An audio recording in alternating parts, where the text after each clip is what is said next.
ইস্টবেঙ্গলে তাহলে কি হাবাস অধ্যায়ের সূচনা শুধুমাত্র এই সময়ের অপেক্ষা? ইতিমধ্যেই বেশ কয়েকদিন ধরে নানান জল্পনা চলছিল ইস্টবেঙ্গলের কোচ কি হবেন। काटू क्या अभी काटू आप नहीं रुक जाओ। गेम कोई भी हो पकड़ मजबूत होनी चाहिए। सीमेंट से पकड़ बनाए मजबूत SRMB 550D TMT बार। তিনজন কোচ শর্টলিস্টেড ছিল, সেখান থেকে অবশ্যই ইস্টবেঙ্গলের প্রথম পছন্দ যে নামটা ছিল আপনাদেরকে বারবার সেটা আপনাদের সামনে রেখেছি, অ্যান্টোনিও লোপেজ হাবাস। তিনজন কোচ কে? অবশ্যই মানালো মার্কেজ ছিলেন, অ্যান্টোনিও লোপেজ হাবাস ছিলেন এবং জামশেদপুর এফসির কোচ ওয়েন কোয়েলো ছিলেন এবং তারপরে পিটারও ছিলেন। 4-5 জন কোচ ছিলেন এবং সেখান থেকে কমতে কমতে শেষে 3 জন এসে পৌঁছয় এবং মোহনবাগানেরও যিনি কোচ হওয়ার পথে এই মুহূর্তে এগিয়ে সেই পাঞ্জাব এফসির কোচ পানাগোয়েটিস, তারকেও কিন্তু লক্ষ্য ছিল ইস্টবেঙ্গলের। এই সমস্ত জল্পনা কল্পনা ছিল, তবে ইতিমধ্যেই এই আজ সকালে যে খবরটা পাওয়া যাচ্ছে সই পর্ব বাদে কিন্তু সব কিছুই সম্পন্ন হয়ে গিয়েছে অ্যান্টোনিও লোপেজ হাবাসের সঙ্গে। আরও বিস্তারিত সাহিবদা তুমি যদি একটু বলো আমার দর্শক বন্ধুদের। আমার কথা হচ্ছে হাবাস যোজনা ইস্টবেঙ্গলে। ইস্টবেঙ্গলে হাবাস যোজনা, এবং এটা শুধুমাত্র সময়ের অপেক্ষা। তুই আমাকে প্রশ্ন করতে পারো যে কিছু সাইটে বা কিছু রিসোর্স তারা সই হয়ে গেছে এইসব, কিন্তু সেটা কোন পর্যায়ে দাঁড়িয়ে আছে এটা বিষয়। ইস্টবেঙ্গল আগের দিন আমরা খবর করলাম অফার লেটার। অফার লেটার মানে কি? অফার লেটার মানে 3 জন কোচকে ইস্টবেঙ্গল নিজস্ব একটা অফার পেপার তৈরি করেছিল যে আমার এই সিস্টেম আছে, আমার এইভাবে, আমার এই পেমেন্ট টার্মস, আমার এই কন্ডিশন, আমার ইনভলভমেন্ট ইত্যাদি ইত্যাদি, তোমরা কে রাজি আছো। তবে ইস্টবেঙ্গলের পক্ষ থেকে পছন্দ ছিল হাবাস। ইস্টবেঙ্গল চেয়েছিল হাবাসকে, কিন্তু হাবাস এই অফারকে যদি অস্বীকার করতেন তাহলে বাকি দুজনে ইস্টবেঙ্গল যেত। এটা গেল 3 দিন আগের বিষয়, 2 দিন আগের বিষয়। গতকাল যেটা দাঁড়িয়েছিল সেটা হচ্ছে ইস্টবেঙ্গল তোমার এই কন্ট্যাক্ট পেপার পাঠায়, তখন অফার লেটার থেকে শুরু করে সেখান থেকে সরে আসে তোমার শুধুমাত্র অ্যান্টোনিও লোপেজ হাবাসে, এবং চুক্তিপত্র যখন পাঠানো হয় সেই চুক্তিপত্রে কে সম্মতি জানায় অ্যান্টোনিও লোপেজ হাবাস যে ঠিক আছে আমার এটাতে কোনো অসুবিধা নেই, এবং দেওয়া নেওয়া হয়। চুক্তিপত্র কীরকম হয় জানো তো? এখানে লয়ার বসে থাকে, তারও এজেন্ট থাকে, এবং এটা কয়েক মিনিটের ব্যাপার। দেখে না আমার ওই 10-এর দাগের বিয়ের দাগটা একটু, আমার এটা এই শব্দটা চাইছি, এটা একটু প্রবলেম আছে, কেন সবসময় এক্সিট ক্লজ দেখা হয় এগুলোতে।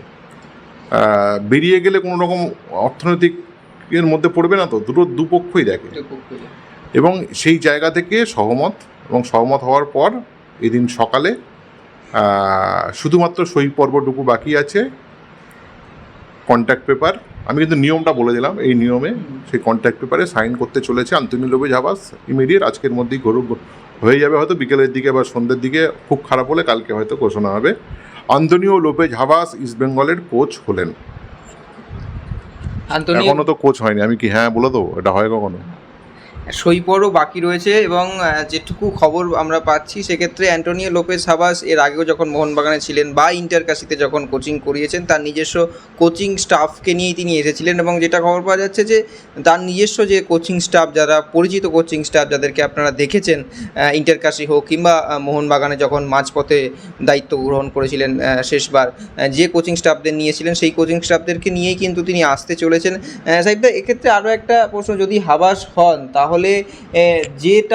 যে দলটা তিনি করে থাকেন, আমরা ইন্টারকাশিতে দেখেছি যে তার প্রিয় ফুটবল, তার পছন্দের ফুটবলারদেরকে তিনি মূলত চয়েস করেন। সেক্ষেত্রে ইস্টবেঙ্গলের যে বিদেশি বলুন বা ইস্টবেঙ্গলে তো পুরোপুরি দল নির্বাচন হয়নি। অ্যান্টোনিও লোপেজ হাবাসের বক্তব্যের নিশ্চয়ই দাম থাকবে, এবং তিনি নিশ্চয়ই কিছু সাজেশন দেবেন। দেখো, তিনি কোপা আমেরিকাতে তিনি একটি দলের কোচিং করিয়েছেন, স্পেন ফুটবলে ইম্পর্টেন্ট রোল তারও ছিল, লা লিগায় কোচিং করিয়েছেন, ফলে এনাদের অভিজ্ঞতা অনেক, তাদের জায়গাটা অনেক, সেই জায়গাটা নিশ্চয়ই সম্মান তিনি পাবেন। এবং এই দেশের ফুটবলে অন্যতম সফল, আইএসএলের আসার পর অন্যতম সফল একজন কোচ, বেশ কয়েকবার তিনি আইএসএল জিতেছেন, তার কাছে এটা জল ভাত।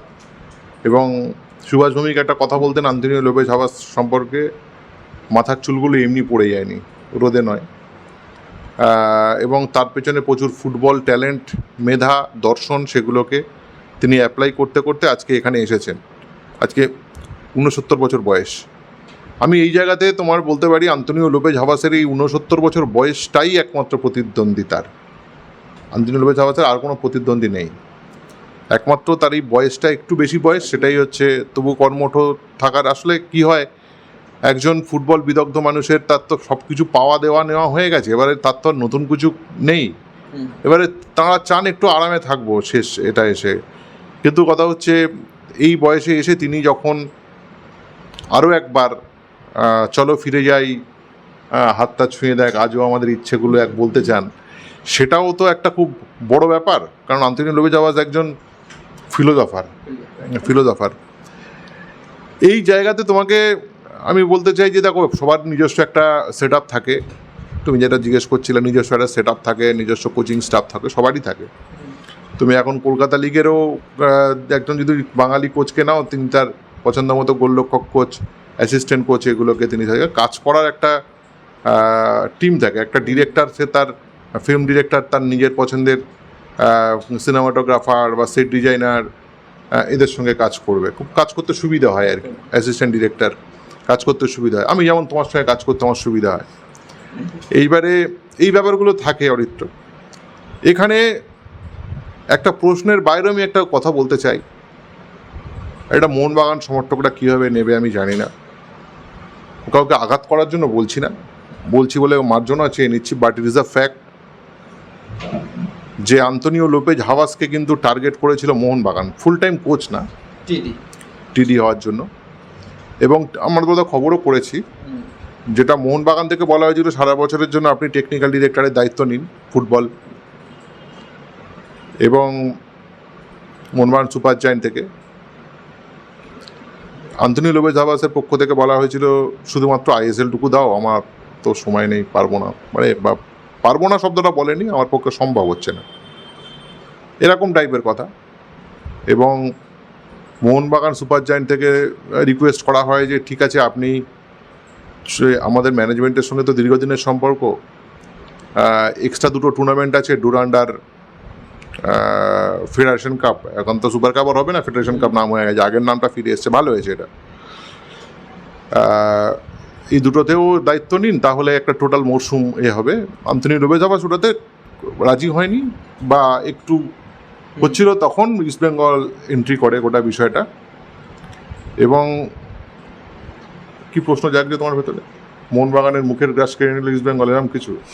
তোমার হেডলাইনের সুবিধা হবে, তুমি হেডলাইনের সুবিধা করতেই পারো, সেটা কথা নয়।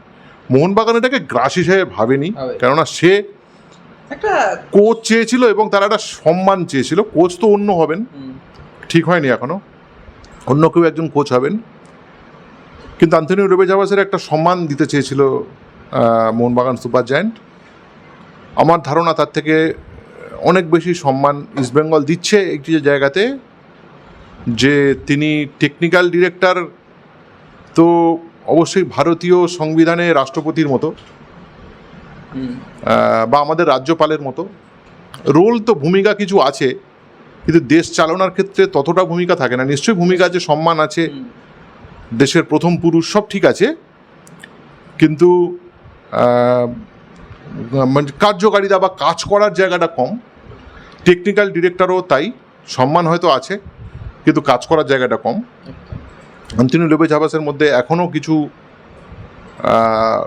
মাঠে দাঁড়িয়ে, বেঞ্চে দাঁড়িয়ে, এবং সেটা ইস্টবেঙ্গলের পাওয়ার প্রয়োজন আছে, কেননা আন্তোনিও লোপেজ হাবাসে ইস্টবেঙ্গলের ছোঁয়ার প্রয়োজন আছে, ছোঁয়া পাওয়ার প্রয়োজন আছে, যাতে ইস্টবেঙ্গল স্বয়ংসম্পূর্ণ হয়ে উঠবে, এইটুকুই বলার।